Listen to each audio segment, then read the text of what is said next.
क्या आप जानते हैं कि एक ऐसा दौर भी था जब विज्ञान, गणित, चिकित्सा और दर्शन की दुनिया को दिशा देने वाले लोग मुस्लिम समाज से आते थे?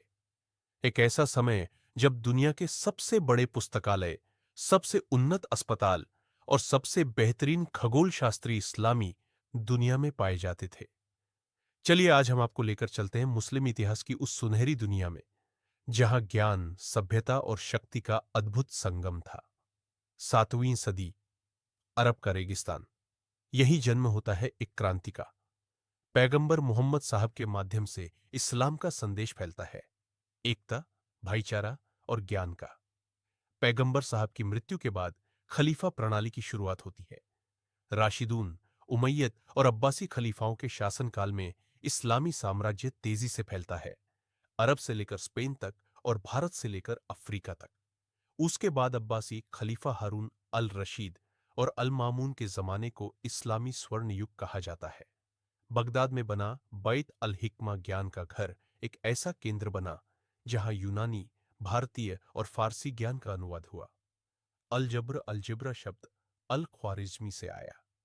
इब्न सीना ने किताब अल शिफा और कानून जैसी चिकित्सा की किताबें लिखी। इब्न अल हैथम ने प्रकाश के सिद्धांत पर काम किया।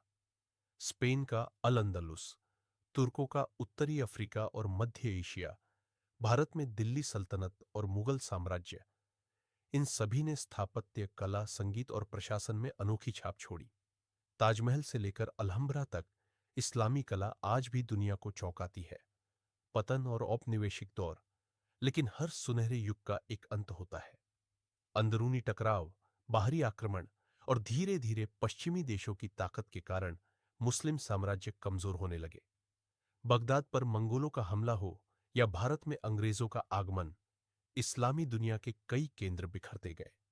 आधुनिक युग और विरासत, आज मुस्लिम दुनिया कई राष्ट्रों में बंटी हुई है, लेकिन उसका इतिहास हमें यह सिखाता है कि जब शिक्षा, एकता और इंसानियत को साथ रखा जाए तो कोई भी समाज दुनिया को बदल सकता है। यह था मुस्लिम इतिहास का एक छोटा सा लेकिन रोचक सफर। अगर आपको यह वीडियो पसंद आया हो तो लाइक, शेयर और सब्सक्राइब करना ना भूलें। अगली बार हम फिर आएंगे एक और ऐतिहासिक कहानी के साथ। तब तक के लिए अलविदा।